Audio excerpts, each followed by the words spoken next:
All right, today I'm going to show you how we make one of our favorite soups. It's called ham bone chowder.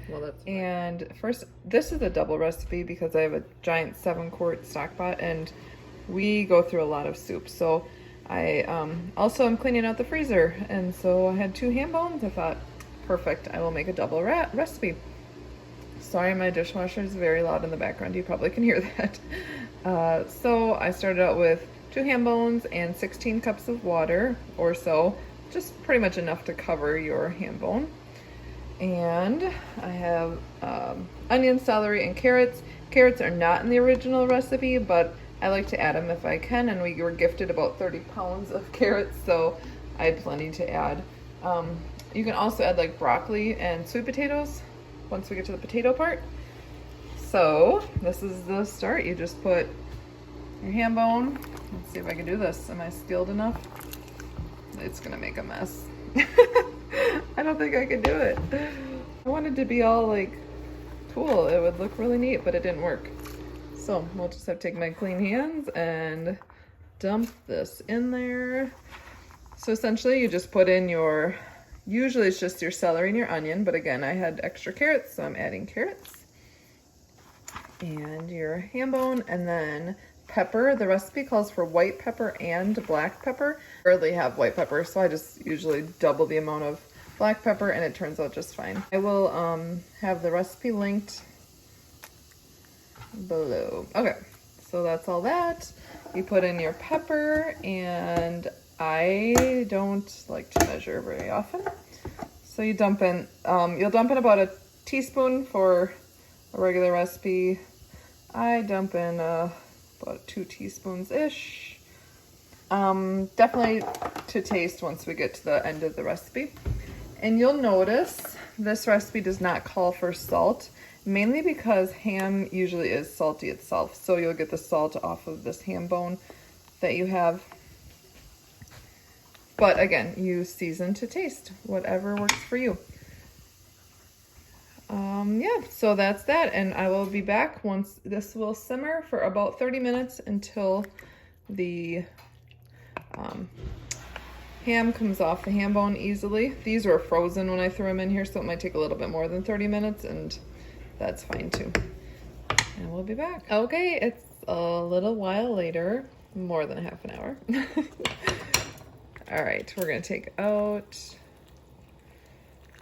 ham bones. Just set it aside and move it on my cutting board or in a bowl or whatever. Eek. Try not to burn yourself. And let them cool before you take the meat off. That should be, pretty self-explanatory why. Okay. And while those are cooling, go ahead and add your potatoes. So you add about 5 medium potatoes. Again, this is a double recipe because we really like this soup a lot. Chowder, it's a chowder. Oh, I missed one. Where did that go? Okay. Okay, we'll let the potatoes cook for, is my recipes there? Until they're like, tender, like you want potatoes to be. And this is the time where if you're going to add sweet potatoes, I'm still trying to see if I lost any more ham. If you want to add sweet potatoes at all, this is the time to do it. Normally I would, but I don't have any at the moment.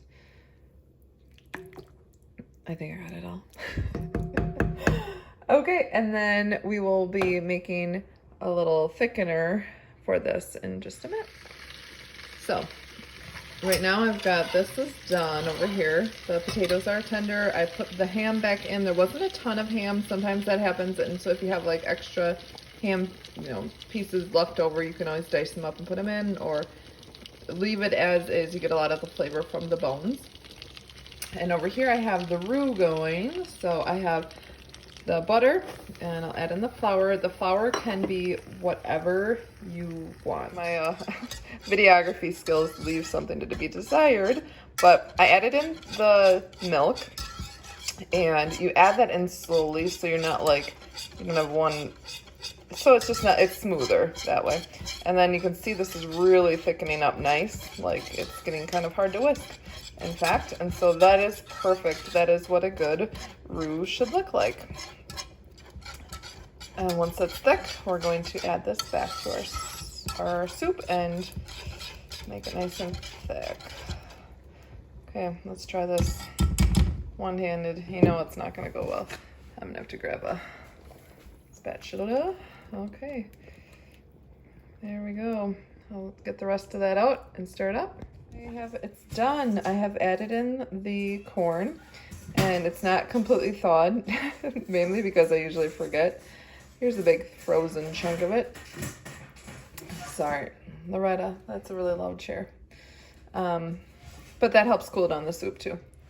So it's all ready. I did not double the thickening part, so if you make a normal recipe, it's gonna be thicker than this, but I was okay with it like how it is. And here's the finished product. I hope you enjoyed this video, and if you wanna see more like this, please hit that like button, subscribe, and I will see you next time. Bye.